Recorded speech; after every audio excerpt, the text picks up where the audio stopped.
Ah, ah bah ça commence bien. C'est déjà même pas une neuve. Salut les gars, c'est Red Sky, j'espère que vous allez bien. Pour ma part, ça va nickel. Et je me suis fait un petit plaisir en cette période de confinement. J'ai été acheter de l'équipement pour un peu plus de 500 € sur Airsoft Entrepôt. Alors découvrons tout de suite ce qu'il y a à l'intérieur. Ok, c'est parti. On va ouvrir le bébé. Alors.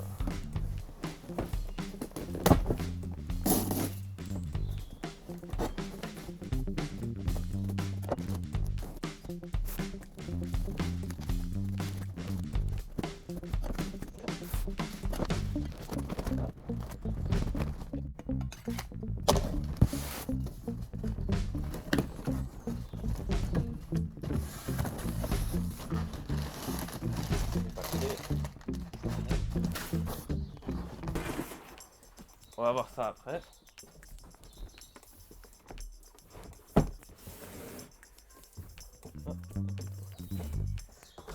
On va d'abord voir les petits accessoires.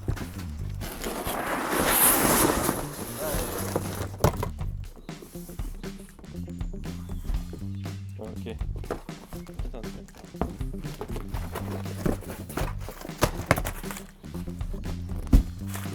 Ok, alors on va commencer par les petits patchs que j'ai achetés pour garnir mon gilet. Alors ici nous avons le patch Valhalla Admit One. Pour ceux qui parlent pas anglais, ça veut dire admis au Valhalla. Voilà, je trouvais ça stylé, voilà. C'est pas très cher, hein, c'est quoi, 2 € le patch. Alors un petit logo Facebook pour mettre sur mon gilet, parce que j'ai déjà celui de YouTube, mais j'avais pas encore celui de Facebook. Et pour ceux qui connaissent, ça c'est le signe d'un bataillon d'exploration d'un manga, Shingeki no Kyojin. Je trouvais ça trop stylé, voilà. Donc je l'ai pris aussi. Alors, comme vous pouvez le voir ici, il y a une réplique, on va y passer tout à l'heure. D'abord, on va passer à quelques pièces d'upgrade, qui est pour ma CM16 de chez G&G. Voilà, je voulais la passer en DMR, donc il va falloir faire quelques modifs, comme rajouter un canon de précision, là en 6.2, de chez ATM. Alors, ici j'ai acheté un joint Prometheus violet, donc pour ajouter de la portée et de la précision. Et donc ici j'ai plusieurs ressorts, mais le mien ce sera le M120 pour arriver, j'espère, dans les 400 fps. Et si c'est un peu trop, ben, j'ai le M110 et le 90, donc comme ça je suis sûr. Alors ici c'est un joint, ça c'est pas pour moi mais c'est pour un gars de mon équipe pour son sniper, donc un joint Maple Leaf. Et là c'est une petite pièce, donc c'est un PPS SHS Wellock Bracer. En gros c'est un truc pour mettre dans la gearbox ou dans la réplique pour la protéger des vibrations, des coups, vu que je vais la monter plus en FPS, c'est juste pour la protéger un peu mieux quoi. Bon, vu que j'étais sur internet et que j'avais commandé, je me suis dit je vais prendre quelques paquets de billes pour pas devoir aller au magasin. Donc j'ai pris des billes ATM, donc c'est de la bonne qualité, pas trop cher, c'est vraiment pas mal. Là c'est un paquet de 0,30, un autre de 0,30, donc ça c'est pour les répliques plus ou moins 400 fps. Et là c'est un paquet de 0,20 pour mon petit AEP.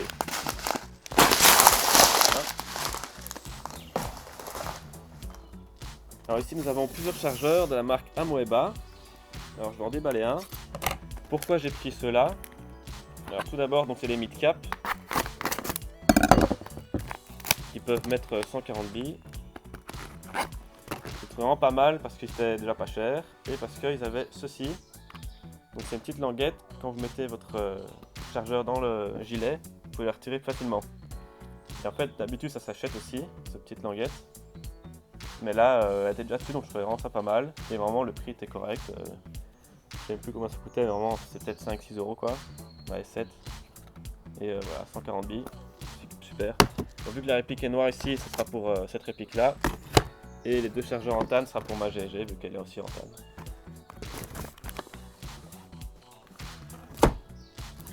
Alors ici c'est une petite poignée pour ma réplique, j'en ai pas encore. Donc c'est en aluminium. Je crois qu'elle était encore pas mal, un petit style. Déjà je vais enlever ça. Alors ici nous avons un BB loader pour les chargeurs mid-cap, donc comme ça il y a une plus grande capacité de billes. Aussi de chez Airsoft Entrepôt, hein, qui est assez remarquable au niveau qualité-prix. Donc tout bêtement, vous mettez les billes à l'intérieur ici, et puis comme un BB loader normal, vous allez sur l'embout de votre chargeur et vous actionnez quoi, et ça remplit le chargeur 1004. Donc ça, il y en a 2 quoi en tout. Alors j'ai aussi acheté cette petite paire de lunettes de chez Pyramex.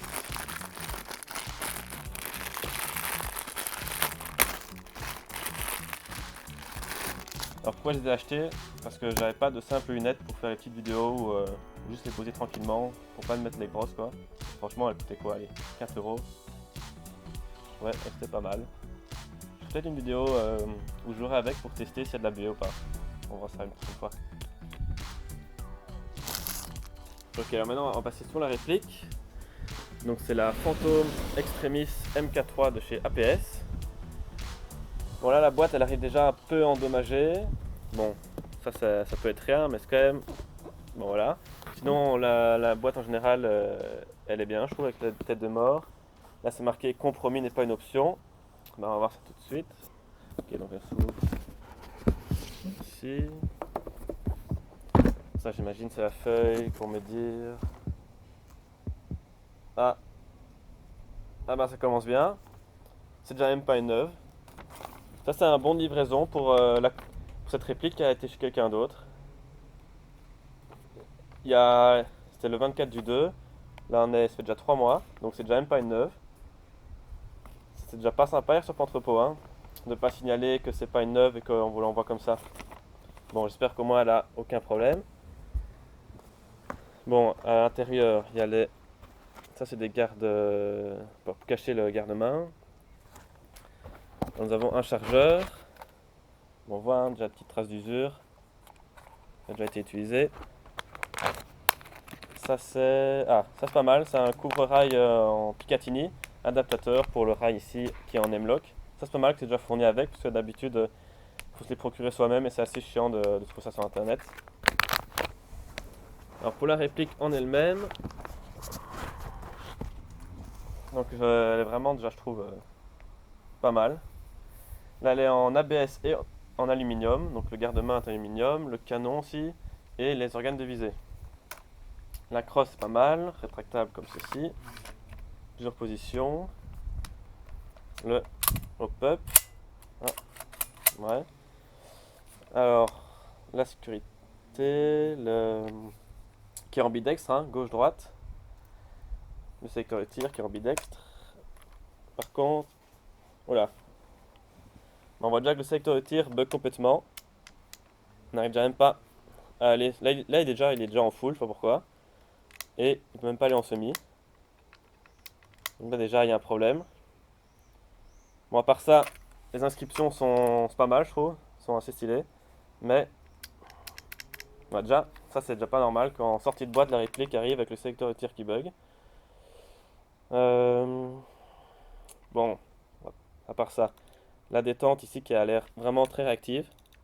Et en aluminium aussi. Ça c'est vraiment pas mal. Bon, on va quand même brancher une batterie dedans pour voir s'il n'y a pas des petits soucis ou si... Enfin voilà quoi, comment ça se vaut. Voilà, il y a déjà une petite trace de griffe au niveau du sélecteur ici. Pas top hein. Bon pour la crosse, pour mettre la batterie, il va falloir appuyer. S'il me semble bien, c'est par en dessous. Et récupérer cette petite écrou. Ça je trouve ça vraiment pas mal comme système. Et là on va mettre la batterie. Donc c'est une connectique en DINS. Alors, on a acheté une batterie hein, chez Airsoft Entrepôt, voilà 11 volts. Et on va la mettre dedans. Donc là franchement je trouve qu'elle rentre nickel. Il y a toute la place, les câbles gênent pas, on risque pas de les sectionner. Ça ce point là vraiment pas mal. Vraiment simple d'utilisation. On remet petit écrou dedans. Voilà, franchement en 2 minutes c'est fait, vraiment pas mal. Bon là il n'y a pas de chargeur engagé ni rien. Mais donc le secteur qui bug déjà, on peut que le tester donc en full. Alors il y a un bon kick, mais la réplique c'était précisé qu'elle était en blowback. Et là on peut très bien voir que... Blowback mon cul. Alors là je sens qu'il y a un bon kick, mais il n'y a rien du tout qui... Normalement ça devrait revenir en arrière. Je vous mettrai une vidéo de ce que ça donnerait normalement si elle marchait. On a le secteur de tir qui bug, le blowback qui marche pas, le sticker là qui est déjà prêt à se barrer, une griffe là. Bon, j'ai envie de dire, pour une réplique payée près de 300 € et qui n'était pas précisée, qui a été d'occasion, on se fait un peu en... Donc ça, je vais contacter son entrepôt, on va voir ce que ça donne. Voilà, petit unboxing est fini. Bon, en ce qui concerne les accessoires et le reste ici, ben, il n'y a aucun problème, hein, tout est comme convenu, super. Par contre, donc, je reste quand même déçu pour la réplique qui est arrivée en deuxième main alors que voilà, on l'a payé au prix plein, ça devait être neuf. Ça, on verra pour la suite. Je ferai une vidéo review en tout cas de cette réplique quand j'en aurai une nouvelle, hein, comme il faut. Rien que pour cette réplique. Et voilà, j'espère que la vidéo vous aura plu. Je vous dis à très bientôt. Tchuss.